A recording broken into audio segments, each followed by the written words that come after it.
And welcome to Up to the Minute. I'm Todd Duplantis. It is the afternoon of Wednesday, April the 1st. Glad to have you with us on the show this afternoon. We've had a few technical difficulties this afternoon, so we're starting a few minutes late, but we've still got all the information for you. And I believe we've got two guests now who have joined us. Francisco Flores, you are an HCCTV production assistant and a student of ours at Houston Community College. Welcome to the show. Thank you. Happy to be here. But first, we're going to start with Dr. Mary Lawson. Dr. Lawson, let's see if we've got your connection working. Are you there this afternoon? Yes, sir.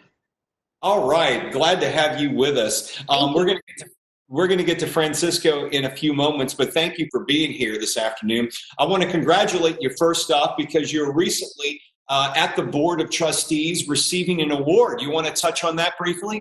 Yes, sir. I was awarded one of the NISOT awards for this year. It's an excellence in teaching and just kind of doing things around the system. That's a great achievement. I know it was great to see a lot of the NISOT winners that were there that afternoon and had your picture taken with the board. Congratulations on that award, excellence in teaching. But we want to talk today about food insecurity. And, we've been enlightened over the past couple of years because this topic has come up at a number of symposiums that we've had at HCC and conferences talking about food insecurity amongst our students. And we've had ways of reaching out to our students. And I can only imagine right now, so many people, they're saying 1 in 5 Americans has lost their job right now and looking at getting unemployment if it's available. And I would imagine now in these troubling times, it was a problem before, it's going to be a bigger problem because a lot of our students may be returning online today or going back to school when we eventually get in the buildings and without employment. Is that correct? Yes, that's what I know with my own classes. I've had several students report that they've lost their jobs or that they can't work from home. So I think definitely it's an issue. You guys took a step a little while back. Last year, you had a special project with your English class, and we were out there getting some video of this. And it was a little food pantry based in Katy. And maybe you can tell us about this take one, leave one concept that you came up with. So it was actually based on the Little Free Pantry concept, which was started by Jessica McClard out of Fayetteville, Arkansas. And the idea was based on the Little Free Library concept, where you bring something if you've got it and you take something if you need it. And the fact that and they're just really small pantries. They're not anything big, and they're usually located in a very public spot. So it reduces a lot of the stigma associated with food insecurity and allows the community to really step up and be a part of solving the problem for the people in the community. When you placed the box out there, the pantry, what was the reaction? And were you noticing that the food was getting taken and replaced? Yes, absolutely. So when we first put it out there, we filled it the first time. The class got donations and filled it the first time. And after that, every time I would go out there, there were new things. As it got colder, people were leaving blankets and coats and that kind of thing. So there was always the church that it's behind was always filling it up, and people in the community were starting. And you mentioned the church is in a partnership with Crosspoint Church. Is that correct? Yes. And how is that partnership? How did that come about, and how they supported you on this? So one of my students in the class, they were responsible for finding all of the donations, for finding the location as part of a service learning project. And one of the students found it. I didn't partake in that at all. He came back to the class and I think he had a contact with the church. And he came back and just said, I found us a location. And so that's where we went. This is really like a true example of community involvement, how your students in this community has really step up. And it sounds like it's taken a life of its own and it's being used. It has. And I think that the students learned a lot. A lot of them said, as we were working through it, I never realized that I was food insecure. And so they learned about the community, but it really came home to them as they were learning about themselves and the other people on campus and the people they were talking to. So it was a lot wider than just them. And, it was the community, but it was also them. Food insecurity is a big deal for HCC students. Do you have some numbers and statistics you can shed some light on? Because when I first, I was at a convocation we had about a year and a half ago, where it was addressed, and the numbers really are staggering out there. And I don't think the general public really knows about that. But could you tell us the number of HCC students who may be facing this crisis? I don't know an up-to-date current number. I know that when the food pantries started on campus, they started at the KD campus. And Dr. Jacks out there ran a survey of the students at the KD campus. And I believe this was a while ago. I believe it was around 1/3 of KD students were experiencing hunger and food insecurity. And so, I mean, I think if I think it's probably consistent across the board, right? We're talking 1/3 of the students in Katy that just aren't getting enough food and worried about this. And it's almost hard to wrap your mind at where those numbers could be right now with so many people losing their jobs. And you've even said you've had students reaching out to you that lost their jobs. Right. Yeah. And I think, HCC is doing a lot in this area. I know I'm also a member of the foundation board, and we set up a fund after Harvey called Swoop to the Rescue.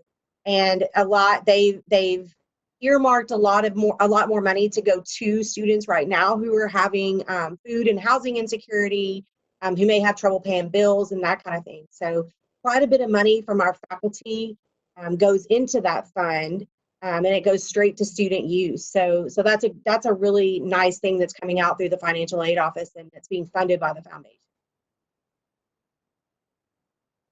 I'm glad you brought that up, because Foundation on last week, and we talked about that. They made a $50,000 donation to that emergency fund. And if students aren't aware of this fund, you can go on our homepage, and there's a little magnifier box at the top where you can do a search for Swoop to the Rescue emergency funds, and that'll bring you to the page. There's an application you fill out, and the money's available for everything from childcare, helping you get your car fixed, but also, from what you're saying, for food as well. Right. Yes. I think right now they've kind of opened it, and any kind of struggle that students are having, it's a great resource for them to go and to use. And that money is given by the community and by faculty and staff at HCC specifically for this kind of issue. And I know the Central Campus has just opened, I believe it's called Eagle Market, which they've been stocking, and that opened right before we left for a spring break. And that's available for students as well to stop in and pick up food as well. Right. And a lot of campuses have, when we're open, a lot of campuses have those kinds of food pantries. A lot of the money to start up with those came from the Faculty Senate approving some money that was in our fund to start those up, give it money, seed money. They're at a lot of campuses right now. I think the ones that don't have them yet, it's just an issue of finding space that works for it. But yes, we are working to get those filled up. Being a member of the faculty, how is it now delivering courses online and getting up to speed? I mean, the faculty had to get up to speed. I think I was told Canvas was a 6-week course, and you guys were having to do it in like a week and a half to be ready for it, 2 days ago. How has that experience been? So my classes were all web enhanced anyway. So my students knew how to go on Canvas. They know how to complete assignments. A lot of people didn't have that though. And I think even for people who do have web enhanced classes, making that switch midstream is hard. Yeah. And making sure your students are all okay, and making sure other faculty in your department are okay. It's been a lot. But I think that everybody's kind of acclimating to it now. And the people I were working with who hadn't used Canvas and weren't sure how to do it are there now. And they're able to do it and make assignments, and they're communicating with their students. And it feels like this week things are getting a little bit back to normal. It sure does. It's good to have the students back in classes. Everybody likes having a long break, but not under these conditions. No, not at all. I need a routine. I think a lot of my students like that routine as well. Well, as a member of the faculty, we appreciate your work, and we appreciate all that you do, especially with addressing the subject of food insecurity. Dr. Mary Lawson, doctorate from the Associate Chair of the Department of English at HCC Northwest. Sounds like you wear a lot of hats out there. Well, I just like to be involved and be busy, so. We appreciate you being on the show this afternoon and updating us on this important subject. Thank you for joining us. Thank you for having me. Absolutely. I want to move on to Francisco Flores. Francisco is an HCCTV production assistant, and he's a student at Houston Community College. Francisco, welcome to the show. Thank you. Now, tell the folks out there, you're an HCC student. Tell them what your course of studies are and what you do for HCCTV. Yeah, so, excuse me. So I'm a filmmaking student, general filmmaking, and that involves a lot of collaborative effort, a lot of moving around, tools, a lot of equipment, a lot of things that are graciously provided by the film department, and it's just been a wonderful experience so far. And you're also working for HCCTV. What are you doing for us? I know. So tell the folks out there what you do. Yes, sir. I'm an intern. I'm mostly tasked with editing and shooting. Editing and shooting events around the campuses or that have to do with HCC.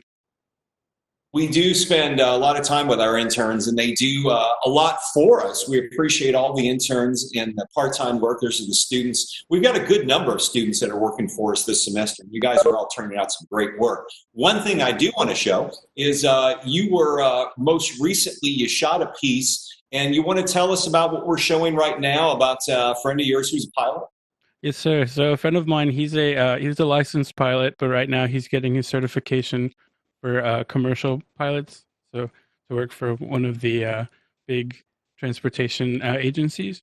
And I just thought that with all the struggles and bailouts that seem to be either needed or coming, I thought it'd be a good idea to talk to him about, one, how that's going on, how the aviation industry is taking this pandemic, and also what does the city look like right now that nothing's going on, and what is it? How is it so different from any of the times that he's flown around before? You know, it was cool seeing some of those shots in your story, and you have a before COVID-19 and after the city is shut down.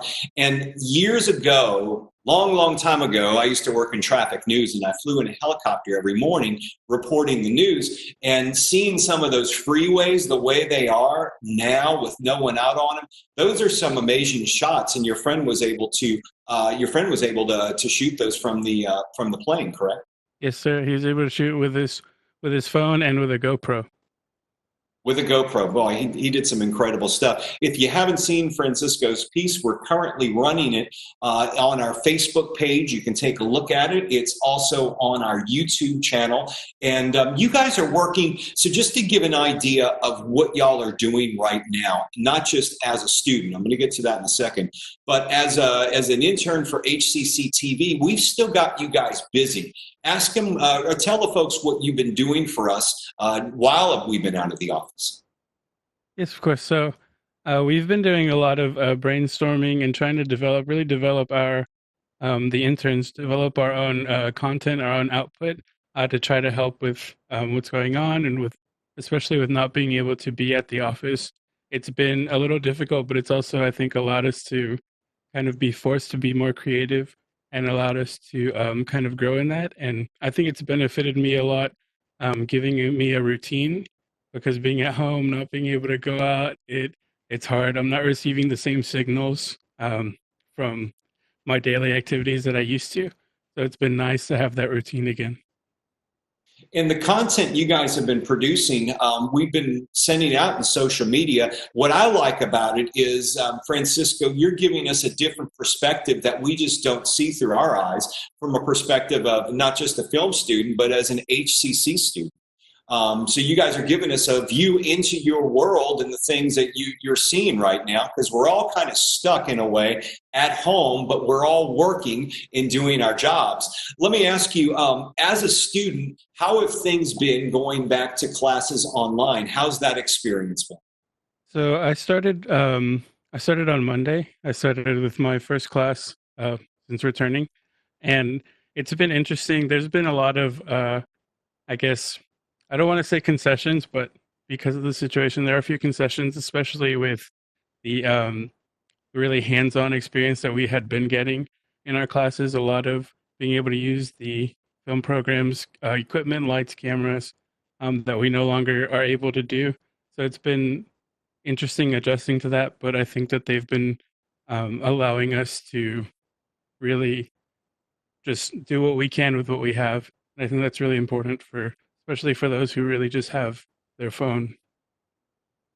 Being that you're shooting with your phone and going out, having to create these stories on your own. I mean, we do have meetings every day, face to face via computer, but are you finding that you're getting more creative and learning how to do things differently that will benefit you in the future? Yes, I find that it's been a lot of, not only do I have to be more creative just to have content to make, but also I have to be more, or I am seeing kind of stories where I didn't see stories before. I'm seeing different ways to make videos that I was kind of where before I was kind of on my own flow, on my own workflow. Now that I've had to adjust, I've been able to kind of see things a new way and create new things. What is I'm going to ask you, what's been the biggest thing that you've been surprised of now that you've been stuck at home for the past few weeks? What's the biggest surprise you've had so far? I'd say my biggest surprise is how well everyone has been adjusting. I think nothing will replace seeing people face to face, but I think I've seen a lot of people get out of their comfort zone very well and be able to do things like this, like these online chats. And it's just been very impressive and very encouraging. When this is all lifted, and we don't know when that's going to be, we're hoping as soon as possible, but when this is all lifted and we get back to normal life, what's the first thing you're looking forward to doing? Just going out to eat with my friends. I think that's the best thing. Place you want to go to right away that you're missing right now? Yeah, so my church, I spent a lot of time there, and it's near Chinatown. So just going to Chinatown, getting some food, getting some drinks after. I'm looking forward to that. Yeah, we're all looking forward to it. Francisco Flores, he's an HCCTV production assistant. He works with us at the television station. He's still working for us right now. He's turning out some great work. And more importantly, he's a Houston Community College student. It says you were born and raised in Sugar Land. You still live out there now? Yes, sir. I'm here right now. All right. Francisco Flores, thanks for being here this afternoon on the show, and I'm sure I'll see you in a meeting later on this week too. What's the next piece you're working on right now? Right now, I have recently interviewed a friend of mine who lives in Austin. He's a pharmacist, so I wanted to get his perspective on how this is going, and also the perspective of the capital of the state, and how they're experiencing all the changes being given out by Governor Abbott. I'm looking forward to seeing that one too, Francisco. All right, thanks for being here this afternoon and joining us. Want to remind everyone we're on now every morning and every day, 10 a.m. in the morning Central Standard Time. We're also on at 1 p.m. Central Standard Time every afternoon, 2 editions of Up to the Minute to bring you different perspectives. The morning's a little bit more formal because we have HCC administration and guests. The afternoon, we loosen things up a bit and have great guests like Francisco who joined us today. Tomorrow morning, we're going to have Dr. Norma Perez, the Vice Chancellor of Instructional Services, and Desmond Lewis, the faculty Faculty Senate President will be joining us for the morning edition.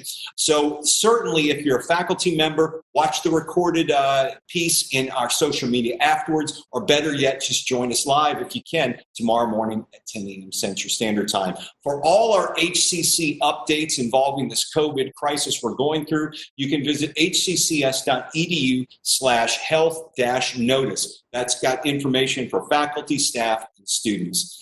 Well, it's been another day, folks. We're going to get through this thing one way or another. Until then, we're always going to be here for you. My name's Todd Duplantis. You're up to the minute.